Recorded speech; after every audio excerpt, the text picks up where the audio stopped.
పిల్లలు పుట్టాలంటే పురుషులు ఇవి చేయొద్దు.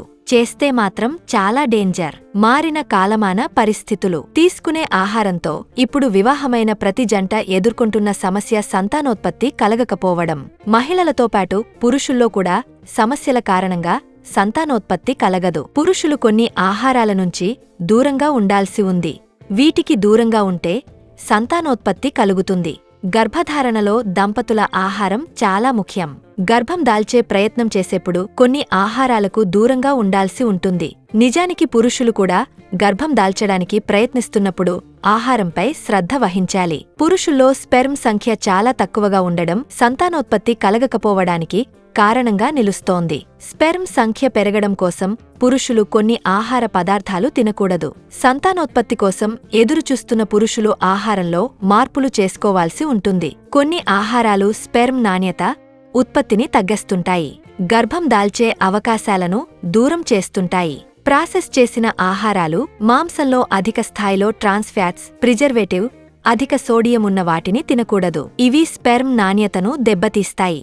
ఫాస్ట్ ఫుడ్స్తో ఉబ్బరం, తక్కువ స్పెర్మ్ ఏకాగ్రత, బలహీనమైన చలనశీలతకు దారితీస్తుంది. ఎరుపు మరియు ప్రాసెస్ చేసిన మాంసాలను తరచుగా తీసుకోవడం వల్ల స్పెర్మ్ ఉత్పత్తికి హాని కలుగుతుంది. కొవ్వు పాల ఉత్పత్తులు, కొన్ని చీజ్లు టెస్టోస్టెరాన్ స్థాయిలను తగ్గస్తాయి. అధిక స్థాయి కొవ్వు హార్మోన్ల అసమతుల్యతకు దారితీస్తుంది. ఇది స్పెర్మ్ కౌంట్, పునరుత్పత్తి ఆరోగ్యాన్ని దెబ్బతీస్తుంది. స్వోర్డ్ ఫిష్, ట్యూనా వంటి చేపలలో కొన్ని సంతానోత్పత్తిని దెబ్బతీసే పోషకాలు ఉంటాయి. ఇవి స్పెర్మ్ డిఎన్ఏను దెబ్బతీస్తాయని నిపుణులు చెబుతున్నారు. స్పెర్మ్ చలనం లేకపోవడం వాటి సంఖ్యను తగ్గించేలా చేస్తాయి. అందుకే వాటికి దూరంగా ఉండాలి. మద్యపానం స్పెర్మ్ ఉత్పత్తిని తగ్గిస్తుంది. స్పెర్మ్ సంఖ్యను పూర్తిగా తగ్గించి సంతానం కలగకుండా నష్టం ఏర్పరుస్తుంది. పరిమితంగా మద్యం తీసుకోవచ్చు.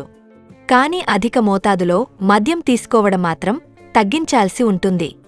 సంతానోత్పత్తికే కాదు, ఆరోగ్యానికి కూడా మద్యం హానికరం. సోయాలో ఐసోఫ్లేవోన్స్ అనేది ఉంటుంది. సోయా ఉత్పత్తులను అధికంగా తీసుకోవడంతో పురుషులలో హార్మోన్ల సమతుల్యత దెబ్బతీస్తుంది. దీని ద్వారా స్పెర్మ్ కౌంట్ కూడా తగ్గుతుంది. ఇది సంతానోత్పత్తిని ప్రభావం చూపుతుంది. కెఫీన్, ఎనర్జీ డ్రింక్స్ అధికంగా తీసుకోవడం వల్ల స్పెర్మ్ కౌంట్ తగ్గుతుంది. స్పెర్మ్ డిఎన్ఏపై ప్రభావం చూపుతుంది. సంతానోత్పత్తికి ప్రయత్నం చేసేవాళ్లు కెఫిన్ వినియోగం రోజుకు 200 గ్రాముల కంటే తక్కువగా ఉండాలని నిపుణులు సూచిస్తున్నారు. పురుషులు కాఫీ, కెఫిన్ ఉండే పానీయాలను తగ్గించుకుంటే సంతానోత్పత్తి కలిగే అవకాశముంది.